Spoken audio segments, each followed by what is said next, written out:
Deepavali vlog தாங்க. என்னடா Deepavali vlog இவ்ளோ லேட்டா அப்லோட் பண்றாங்களே அப்படின்னு நினைக்கிறீங்களா? என்னைக்காச்சும் ஒரு நாள் தான் ஊருக்கு போறோம். சரி 2 நாள் இருந்துட்டு வரலாம் அப்படின்னு சொல்லிட்டு குலதெய்வ கோயிலுக்குலாம் போயிட்டு, அதுக்கப்புறம் தான் நாங்க வந்து வீட்டுக்கு வந்தோம். வீட்டுக்கு வந்த உடனே சஷ்டி விரதம் ஆரம்பிச்சிருச்சா, அதில கொஞ்சம் அப்படியே பிஸி ஆயிட்டேங்க. எப்பயும் போல எல்லார் வீட்லயுமே தீபாவளிக்கு நான்வெஜ் தான் சமைச்சிருப்பீங்கன்னு நெனைக்கிறேன். எங்க வீட்ல பார்த்தீங்கன்னா, மட்டன் குருமா, இட்லி, பூரி, அப்புறம் மெதுவடை, கடலப்பருப்பு வடை, அதுக்கப்புறம் சிக்கன் கிரேவி, அதுக்கப்புறம் கொஞ்சம் ஈரலும், நல்லியும் வாங்கிட்டு வந்தாங்க. அத பெப்பர் போட்டு ஃப்ரை பண்ணிட்டேன். அது என்னமோ தெரியலைங்க. நம்ம வந்து நான்வெஜ் சமைச்சோம்னா, நல்லா டேஸ்ட்டா இருக்குன்னு வீட்ல இருக்கவங்க சொல்லுவாங்களா, அதனாலேயே வந்து நான்வெஜ் வாங்கிட்டு வந்து சமைக்கணுன்னும்போது நான் மட்டும் தான் கிச்சன்ல இருப்பேன். டிஷ்ஷுக்கு தேவையான வெங்காயம், தக்காளி கட் பண்றது, அப்புறம் இஞ்சி பூண்டு அரைச்சு குடுக்கறது, அது எல்லாமே வந்து எங்க மாமியாரும், என்னோட சிஸ்டரும் வந்து பார்த்துப்பாங்க. இட்லிக்கு பார்த்தீங்கன்னா, மட்டன் குருமா. ஏன்னா புரட்டாசி முடிஞ்சு சாப்பிட்றோம். நல்லா திருப்தியா சாப்பிட்லான்னு சொல்லிட்டு, ஒரு 1 கிலோ மட்டன நல்லா கழுவிட்டு, ஒரு 10 விசில் விட்டு பஞ்சாப்ல வேக வச்சுட்டு, வெங்காயம், தக்காளி, தேங்காய்லாம் அரைச்சு ஊத்தி, அது ஒரு குருமாவா வச்சுட்டேங்க. சிக்கன் வந்து குழந்தைங்களுக்கு பிடிக்கும். எங்க வீட்ல வந்து பசங்க பார்த்தீங்கன்னா 4 பேரு. அவங்களுக்கு ரொம்ப பிடிக்குன்றதுனால சிக்கன் வந்து தொக்கு வச்சுட்டேன். அதுக்கப்புறம் வந்து ஈரல் வந்து எங்க மாமியாருக்கு உடம்புக்கு நல்லது அப்படின்னு சொல்லிட்டு, ஈரலும், நல்லியும் வந்து வெறுமனே வெங்காயம், பச்சை மிளகா போட்டு, பெப்பர் போட்டு அத வந்து ஒரு ஃப்ரை மாரி பண்ணிட்டேன். நல்லா இருந்ததுங்க டேஸ்ட்டு. நான் வந்து கிச்சன்ல வேலை செஞ்சுட்டே இருக்கும்போது, பசங்க வந்து வெளில போயிட்டு பட்டாசு வெடிச்சிருந்தாங்க. எங்க வீட்டுக்காரர், எங்க மாமனார் எல்லாருமே பார்த்துக்கினாங்க. ஏன்னா பசங்கள தனியா விடல நாங்க. உங்க எல்லாருக்கும் தெரியும்னு நெனைக்கிறேன். வில்லேஜ்ல வந்துட்டு ஒரு விசேஷம் அப்டின்னாவே கோயில்ல எப்பயுமே பாட்டு போயிட்டே இருக்கும் இல்லையா? அதனால தான் எங்களால வந்து விளாக் சரியா ஷூட் பண்ண முடியல. சரி ஓகே வாய்ஸ் ஓவர் குடுத்துக்கலாம் அப்டின்னு சொல்லிட்டு தான் நாங்க வந்து தேவையான கிளிப்பிங்ஸ் மட்டும் எடுத்தோம். பட்டாசுலாம் வந்து சும்மா தாறுமாறா இருந்ததுங்க. நம்ம வந்து பாண்டியன்ல தான் வாங்குனோம். லாஸ்ட் டைம் வந்து கேட்டிருந்தாங்க. நீங்க ஏன் இவ்ளோ வாங்குறீங்க அப்டின்னு சொல்லி. ஏன்னா எங்க ஃபேமிலிக்கும், அவரோட அண்ணா ஃபேமிலிக்கும் வந்துட்டு வாங்கணுன்றதுனால 2 ஃபேமிலிக்கு சேர்த்து தான் நாங்க வந்து அன்னைக்கு பட்டாசு வாங்கிட்டு வந்தோம். பட்டாசு எல்லாமே வந்து செம்ம சூப்பராங்க. ஒண்ணு கூட மிஸ் ஆகவே இல்ல. சும்மா டம்மு டிம்முல்னு சரியான சவுண்டு. தீபாவளிக்கு வந்து சரியான மழை வந்தது. எங்க இந்த பட்டாசெல்லாம் வெடிக்க முடியாம போயிடுமோ அப்படின்னு சொல்லி பசங்க ரொம்ப ஃபீல் பண்ணாங்க. அப்புறம் காலைலேருந்து மழை இல்லாம இருந்தது. உடனே கடகடன்னு எல்லா பட்டாசும் எடுத்து வச்சு வெடிச்சோம். அப்புறம் இன்னொரு முக்கியமான விஷயம் பேச மறந்துட்டேனே. தீபாவளிக்கு வந்து சாரி கட்டலாம், சுடிதார் போடலாம் அப்படின்ற மைண்ட்ல தான் நான் ட்ரெஸ்லாம் எடுத்துன்னு வந்தேன். அப்புறம் வீட்ல இருக்கிற வேலைய பார்த்த உடனே அப்படியே நைட்டிலேயே இருந்துட்டேங்க. நாங்க படைக்கிற வரைக்குமே வந்து எப்படி தான் டைம் போச்சுன்னே தெரியல. அப்படியே நைட்டிலேயே இருந்தேன். அப்புறம் லாஸ்ட்டா படைக்கும்போது தான் போயிட்டு ட்ரெஸ்ஸ மாத்தின்னு வந்தேன். இந்த ஷார்ட்ஸ் பார்த்துட்டு நெறைய பேர் சொன்னீங்க, "நீங்களாவது தலவாரி பூலாம் வச்சிருக்கிறீங்க. எங்களுக்கு அது கூட டைம் இல்லைங்க." அப்படியே தான் தீபாவளி நைட்டி போட்டுன்னு கொண்டை போட்டுருந்தாங்க போயிருச்சு அப்படின்னு சொல்லி கமெண்ட் பண்ணியிருந்தாங்க. எனக்கு படிக்கும்போது ஒரே கஷ்டமா போச்சு. அட பாவிங்களா! ஒரு தீபாவளிய கூட நம்மளால என்ஜாய் பண்ண முடியலையே அப்படின்னு. சின்ன வயசுல சரி, அப்புறமா நம்ம வந்து கல்யாணம் ஆயிட்ட பிறகு நம்ம இஷ்டத்துக்கு இருக்கலாம் அப்படின்னு பார்த்தா, கல்யாணம் ஆன பிறகு கூட நம்ம வந்து நம்ம இஷ்டத்துக்கு இருக்க முடியாது போல. நான் வந்து வீட்ல சமையல் செஞ்சுட்டே இருக்கும்போது, எங்க வீட்டுக்காரும், அவங்க அண்ணாவும் வந்து என்ன பண்ணிட்டாங்க, பூரி போட்டாங்க. ஏன்னா, "ஏன் இவ்ளோ செய்றீங்கன்னு?" கமெண்ட் பண்ணியிருந்தாங்க. அது ஏன்னா, இட்லி, பூரி, இட்லி மட்டுமே சாப்பிட்டா ஒரு மாரி இருக்கும். பசங்களுக்கு பூரி பிடிக்கும். அப்படியே வடை சுட போறோம், அதிலயே போட்டு எடுத்துரலாமேன்ற ஒரு இதுதான். நாங்க வந்து பார்த்தீங்கன்னா 10 பேரு. 10 பேருக்கு ஒரு 5 இட்லினா கூட 50 இட்லிக்கு மேல சுட வேண்டியதா இருக்கும். பூரி ஒரு 2 போட்டோம்னா 20 பூரி கணக்கு வருது.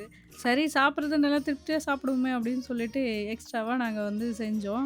இதில நல்ல வாய்ப்பா வந்து எங்க மாமியார் வீட்ல நோன்பு கும்புற பழக்கம் இல்லைங்க.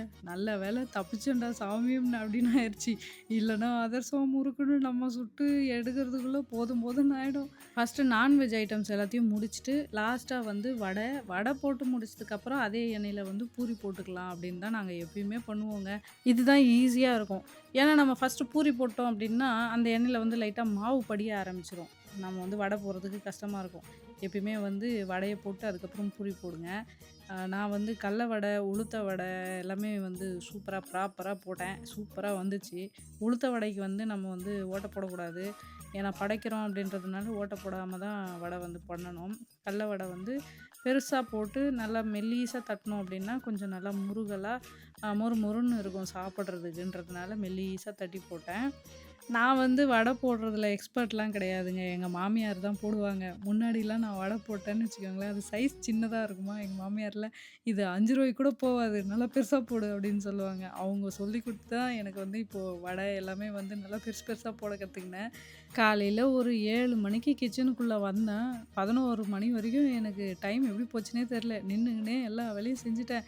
இந்த நான்வெஜ் செஞ்சு வச்சுட்டு வாசனை வேற மூக்க தொலைக்குதா, எனக்கும் பசி எடுக்குது. பசங்களுக்கும் சும்மா இருக்க முடியல. வாயில ஒண்ணு போட்டு பார்க்கட்டா, டேஸ்ட் பார்க்கட்டா, டேஸ்ட் பார்க்கட்டான்னு பசங்க கேட்குறாங்க. சாப்பிடக்கூடாது வெயிட் பண்ணுங்க அப்படின்னு சொல்லி, கடன்னு எல்லாத்தையும் செஞ்சு முடிச்சுட்டேங்க. பூரி எல்லாமே வந்து சூப்பரா புஸ்ஸுன்னு வந்தது. நான் பூரி போட்டுட்டே இருக்கும்போது, எங்க மாமியார் என்ன பண்ணிட்டாங்க, இலலாம் வச்சு படைக்க ஆரம்பிச்சுட்டாங்க. எங்க மாமனார் வந்து ஒரு தேவையில்லாத வேலை பண்ணிட்டாரு. அத வந்து தெரிஞ்சவங்க கிட்ட சொல்லி கேட்டிருந்தா கூட பரவால்ல. அவரு என்ன பண்ணிட்டாருன்னா, தசங்கா பொடி வந்து வாங்கி வச்சிருந்தாங்க போல. அது வந்து சாம்பிராணி அந்த கோன்ல நல்லா ப்ரெஸ் பண்ணிட்டு, அத எடுத்தோம் அப்டின்னா தானே அந்த பொடி வந்து சாம்பிராணியா நிக்கும். எங்க மாமனார் என்ன பண்ணிட்டாருன்னா, அந்த சாம்பிராணி கோன் இருக்கு பார்த்தீங்களா, அத வந்து பத்த வச்சுட்டுருக்கிறாரு. எங்களுக்கு தெரியவே இல்ல. நாங்க எல்லாருமே கிச்சன்ல இருக்கிறோம். அவருக்கும் வந்து சரியா தெரியல அது. அவரு அந்த பிளாஸ்டிக்க வச்சு கோன பத்த வச்சுட்டாரு. வீடு ஃபுல்லா பிளாஸ்டிக் வந்து ஸ்மெல் அடிச்சுது. அதுக்கப்புறம் தான் நாங்க போய் பார்க்குறோம், ஃபுல்லா சாம்பல் ஆயிருச்சு. "ஐயோ! தெரியாம பண்ணிட்டேன்" அப்டின்னாரு. "சரி விடுங்க மாமா" அப்டின்னு சொல்லிட்டு இருந்தோம். ஆனா இன்னொன்னு எனக்கு தாங்க முடியாத விஷயம் என்னன்னா, அவரு இத பண்றாரு. ஆனா எங்க வீட்டுக்காரர் வீடியோ எடுக்கும்போது அது வந்து தெரியல. இதெல்லாம் பண்ணக்கூடாதுன்ட்டு. அவரு அதுக்கு மேல எனக்கு இதெல்லாம் தெரியாதே! அவரு ரெகுலரா பண்றாரு. இவங்க வீட்ல வேற எதனா வச்சிருப்பாங்க போல அப்படின்னு நான் நெனச்சேன் அப்படின்னு இவரு சொன்னாரு. ஒருத்தர் மாத்தி ஒருத்தர் கம்ப்ளைண்ட் பண்ணினே இருந்தாங்க. அப்புறம் ஒரு கலாட்டாவா போச்சு. அத அப்படியே முடிச்சுட்டு, சூப்பரா ஒரு சரத்த படபடன்னு வெடிச்சுட்டு, நாங்க வந்து படைக்க ஆரம்பிச்சுட்டோம். படைக்கும்போதும் வந்து நைட்டி போட்டிருந்தா நல்லா இருக்காதுன்னு சொல்லிட்டு, நான் என்ன பண்ணேன் குடுகுடுன்னு போயிட்டு ஒரு சுடிதார மாட்டிக்கின்னு வந்து சாமி கும்பிட்டேன். நான் வந்து பிளான் பண்ணின்னு வந்ததே வேற. இங்க நடக்கிறதே வேற மாரி இருந்தது. சரி கோயிலுக்கும் போயிட்டு வரலாம் அப்படின்னு பார்த்தா, மணி 12 மணிக்கு மேல ஆயிருச்சு. எல்லா கோயிலுமே வந்து லாக் பண்ணிடுவாங்க. எப்படியும் 4 மணிக்கு மேல தான் அப்படின்னாங்க. சரி 4 மணிக்கு மேலன்னா நம்ம வீட்ல பட்டாசு வெடிக்கணும். அதனால கோயிலுக்கும் போக முடியல. மறுநாள் அமாவாசை வருது இல்லையா? சரி கோயிலுக்கு போயிட்டு வரலாம் அப்படின்னு நாங்க வந்து பேசிட்டு, மறுநாள் காலையில வந்து நாங்க மயிலம் முருகர் கோயிலுக்கு போயிட்டு வந்தோம். ஒரு ஈவினிங் 6 மணிக்கு மேல என்ன பண்ணோம்னா, பட்டாசு வந்து வெடிக்க ஆரம்பிச்சுட்டோம். பசங்களுக்கு தான் ஓவர் எக்ஸைட்மெண்ட்டு. எப்பதான் இந்த பட்டாசெல்லாம் வெடிப்பாங்க, இந்த பாக்ஸ எப்போ ஓப்பன் பண்ணுவாங்க அப்படின்னு இருந்தது. ஃபர்ஸ்ட்டு வந்து ஒரு 120 ஷார்ட்ஸ வந்து போட்டோம். செம்மையா இருந்ததுங்க. இந்த ஸ்கை ஷாட்ஸ் வந்து பார்க்கறதுக்கு அவ்ளோ கண்கொள்ளா காட்சியா இருந்தது. நல்ல சத்தமா, அப்படியே சூப்பரா இருந்தது. ஏன்னா, இதுவரைக்கும் ஸ்கை ஷாட்ஸ்லாம் வந்து பார்த்தீங்கன்னா, பக்கத்து வீட்ல அந்த மாரில தான் வெடிச்சிருக்காங்க. ஒரு கல்யாணத்துலலாம் வச்சு தான் நாங்க பார்த்துருக்கோம். இப்போ தான் வந்து ஸ்கை ஷாட்ஸ்லாம் வாங்க ஆரம்பிச்சிருக்கோம் நாங்க. சூப்பரா வெடிச்சது. அது பார்க்கறதுக்கு ரொம்ப சூப்பரா இருந்தது.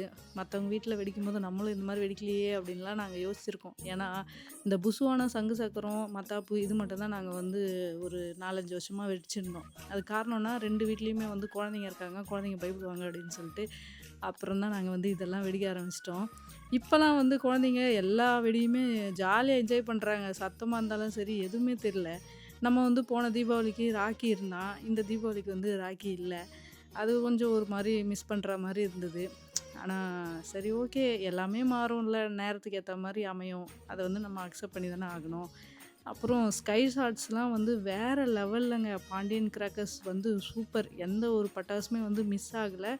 சூப்பரா வெடிச்சது. எங்களுக்கு வந்து மனசு திருப்தியா இருந்தது. வாங்குன பிரைஸுக்கு வந்து நல்ல ஒர்த்துன்னே சொல்லுவேன். எங்களுக்கு வந்து இந்த ஸ்கை ஷாட்ஸ் தாங்க அப்படியே பார்த்துக்கிட்டே இருக்கணும் போல இருக்குது. வேற எந்த வெடியும் வேண்டாம் அப்படின்ற மைண்ட் செட்டுக்கு நாங்க வந்துட்டோம். நெக்ஸ்ட் இயர் வெறும் ஸ்கை ஷாட்ஸ் மட்டும் விட்டுட்டு கம்முன்னு நின்னு பார்த்துருவோம் அப்படின்னு தான் தோணுச்சு. ஒவ்வொரு ஷாட்ஸ் வெடிக்கும்போதும் மனசு செம்மையா இருந்தது. அதெல்லாம் பார்க்கறதுக்கு.